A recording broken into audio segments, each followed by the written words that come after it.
Como todas as pessoas, os primeiros humanos se depararam com o problema econômico da escassez, que para eles era sobre encontrar alimentos suficientes. Mas não existia economia no sentido de uma coleção de fazendas, comércios, fábricas. Naquela época, antigamente, os humanos sobreviviam na floresta, coletando frutas e matando animais. Foi somente quando formas econômicas mais complexas, como aquelas na Grécia e na Roma Antiga, começaram a aparecer que as pessoas começaram a pensar sobre questões econômicas. Os primeiros pensadores econômicos foram os filósofos gregos, que iniciaram a tradição do pensamento ocidental, da qual economia é parte. Suas ideias floresceram depois de milênios de anos de luta para criarmos as primeiras civilizações. Mas muito antes disso, os humanos plantaram as sementes da vida econômica através do aprendizado de domar a natureza para as nossas necessidades. Por exemplo, quando o primeiro fogo foi aceso, os seres humanos puderam fazer novas coisas daquilo que encontravam na natureza.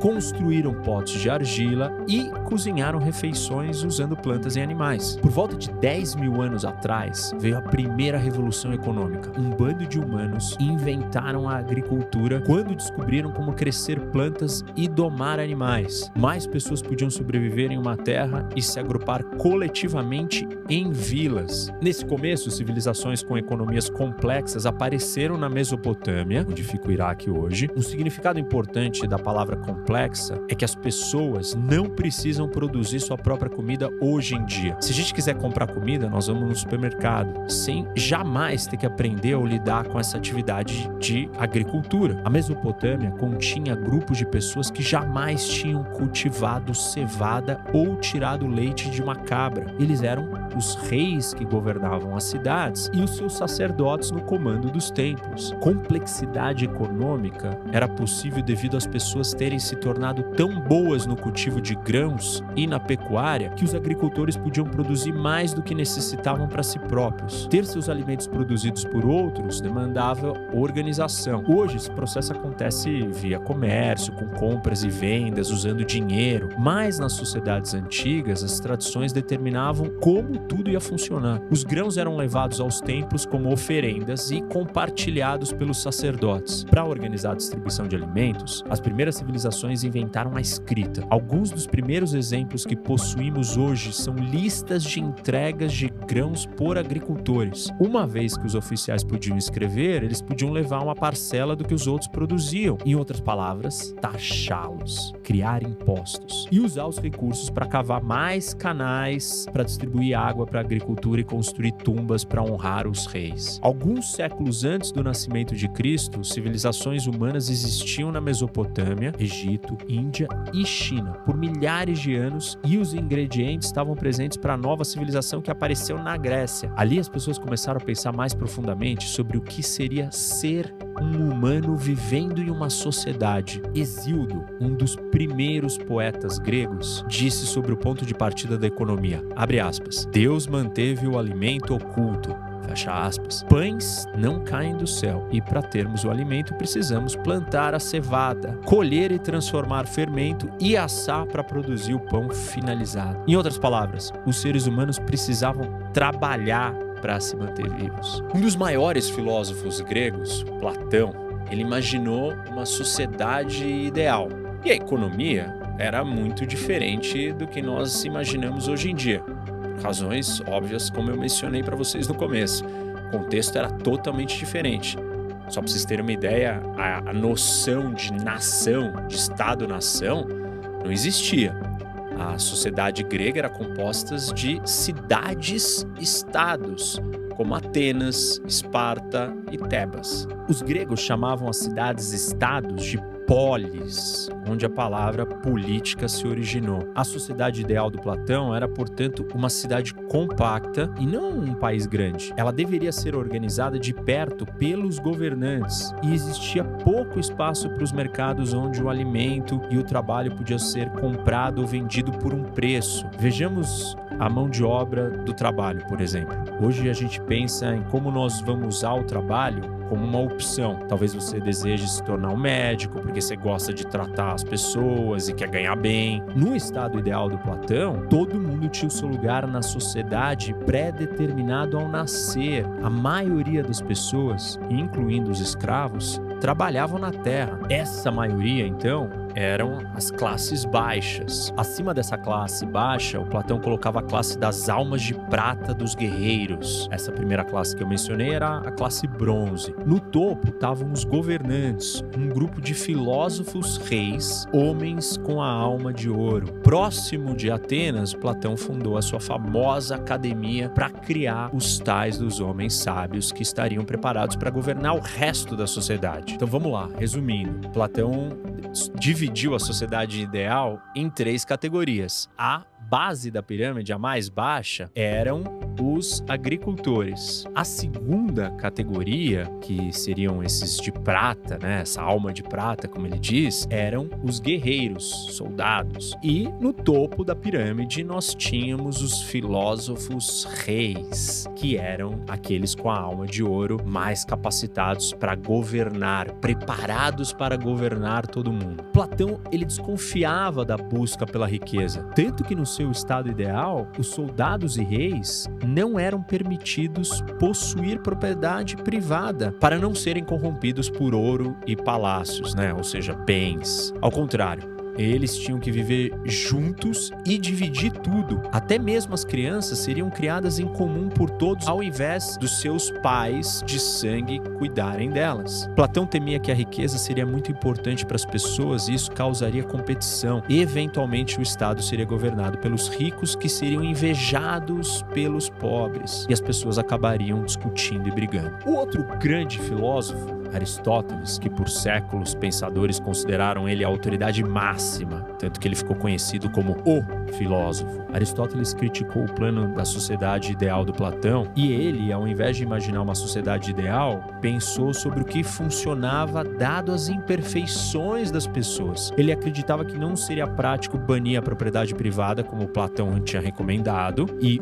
o filósofo disse, né, o Aristóteles, é verdade que quando as pessoas possuem coisas, os outros invejam suas posses e lutam por elas. Mas se as pessoas dividirem tudo, elas provavelmente vão acabar brigando ainda mais. É melhor deixar as pessoas terem suas próprias coisas, porque elas vão cuidar melhor delas e nós teremos menos brigas sobre quem contribuiu mais para a criação do bem coletivo. Se as pessoas criaram riqueza usando as sementes e ferramentas que elas possuem, como alguém teria um par de sapatos quando ele não faz sapatos? Teríamos o sapato feito pelo sapateiro, em troca de uma uva plantada por essa pessoa. Aqui, o Aristóteles ilumina uma partícula fundamental do universo econômico, a troca de um bem por outro. O dinheiro, por exemplo, ele ajuda nisso, dizia o Aristóteles. Sem dinheiro, você teria que levar suas uvas com você para trocá-las pelos sapatos que você precisa. E teria que ter sorte de esbarrar em alguém que produz sapato e estivesse procurando uva. Para facilitar, as pessoas então concordaram em designar um objeto, normalmente ouro ou prata, como o dinheiro para comprar e vender, comercializar coisas úteis. O dinheiro cria a forma de mensurar o valor econômico. Quanto vale uma coisa? E permite que esse valor seja transferido de uma pessoa para outra. Com dinheiro, você não precisa encontrar alguém que pode te dar um sapato na hora que você quer trocar as suas uvas. Você pode simplesmente vender as suas uvas por moeda, né, dinheiro, e no dia seguinte você pode usar esse dinheiro para comprar um par de sapatos. O primeiro dinheiro, ele foi feito de eletro, uma mistura natural de ouro e prata, no século 6 a.C., no reino da Lídia, localizado na Anatólia Ocidental, onde é a Turquia. Mas o dinheiro realmente se consolidou na Grécia Antiga. E, fazendo um paralelo com os dias de hoje, né? E na verdade, para quem não sabe, os gregos é que inventaram os Jogos Olímpicos. E naquela época, os campeões olímpicos, os atletas, eles eram honrados com dinheiro, recebendo 500 dracmas, que era o dinheiro local, cada um deles. Já no século XV a.C., existiam por volta de 100 casas da moeda fabricando dinheiro mundo afora. Aristóteles, ele percebeu uma coisa muito importante. Quando ele analisou as pessoas trocando objetos, usando dinheiro, ele percebeu uma diferença entre aquilo que é usado e aquilo que pode ser trocado. Por exemplo, o que é usado? Você usa a uva para se alimentar, é uma comida. É diferente de você usar a uva com um valor econômico, com um preço que você vai quantificar esse preço para trocar por outra coisa. O Aristóteles, apesar de ter feito essa distinção, né, entre algo que é usado e algo que pode ser trocado, ele mesmo assim entendeu que é perfeitamente natural, por exemplo, uma família plantar e comer uva. Do mesmo jeito que também era natural uma família plantar e vender a uva por dinheiro, para que aí com o dinheiro ela possa comprar outros bens que precisasse. Quando as famílias perceberam que elas podiam fazer dinheiro vendendo as uvas, elas começaram então a plantá-las puramente para obter o lucro, que seria a diferença de quanto custa para você produzir alguma coisa e por quanto você vai vendê-la. E isso seria comércio, comprar e vender coisas para ganhar dinheiro. O Aristóteles, ele era receoso e ele pensava que o comércio, que vai além da obtenção daquilo que a gente necessita, não era natural. Ou seja, eu preciso de um sapato, eu plantar uva e vender a uva para conseguir o dinheiro para comprar o sapato, aí o Aristóteles entendia que tá tudo bem. Agora, se eu só plantasse uva e ficasse vendendo a uva para ganhar dinheiro e acumular lucro, não que eu quisesse pegar esse dinheiro porque eu precisava de sapato, de calça, de cinto, mas só para eu acumular, aí ele tinha uma preocupação e ele era receoso com esse uso do comércio. Obviamente que a gente sabe hoje em dia que esse pensamento do Aristóteles não é completo, porque a sociedade pode ganhar muito com a competição do comércio. A competição entre fabricantes buscando o lucro traz produtos de melhor qualidade a preços mais baixos. E vários outros pensadores econômicos que futuramente vou trazer aqui para vocês explicaram isso de maneiras muito mais claras e profundas. Mas naquela época, naquele contexto, dentro do entendimento que o Aristóteles tinha, a visão dele era essa. Ele estava preocupado e inserido dentro de um contexto de uma cidade-estado pequena, tentando buscar essa construção de uma sociedade ideal, totalmente diferente da evolução das sociedades que nós temos hoje e do pensamento econômico também. Bom, o Aristóteles ele apontou que a riqueza que vem das atividades econômicas naturais, ela tinha um limite. Quais são as atividades econômicas naturais? Aquelas que eu troco o que eu produzo por aquilo que eu preciso. Por que tem limite? Porque eu preciso de limitadas coisas. Eu preciso de uma roupa, de um sapato, de uma casa, mas tem limite. Então, a conclusão do Aristóteles foi que todas as atividades econômicas naturais têm limite. Porém, ele apontou claramente que não tinha limite para o acúmulo não natural da riqueza. Você vender mais uvas e encontrar todo tipo de coisas para vender, isso seria um acúmulo não natural. E esse tipo de acúmulo, ele é ilimitado. Segundo Aristóteles, o que vai impedir você de acumular riqueza infinita? Absolutamente nada, exceto o risco à sua sabedoria e virtude. O Aristóteles disse, abre aspas, o tipo de personalidade que resulta da riqueza é a de um tolo próspero. Fecha aspas. Tinha uma coisa que era ainda pior do que plantar a uva para obter uma quantidade ainda maior de dinheiro, né? Que era aquilo que eu estava descrevendo, que era você plantar para o lucro.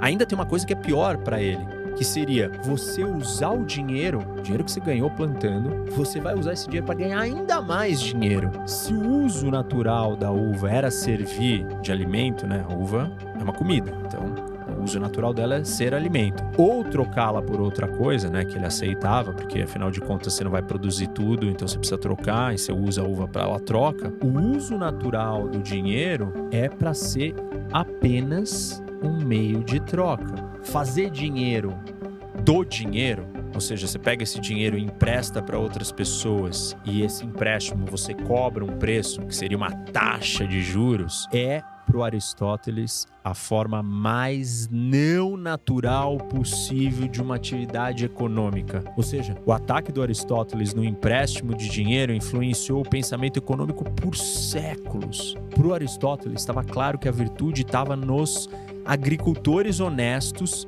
e não nos banqueiros espertos. Mais uma vez eu preciso trazer o contexto da evolução da economia sofisticada, complexa, moderna e do contexto da época. O objetivo aqui é eu mostrar para vocês a evolução do pensamento econômico.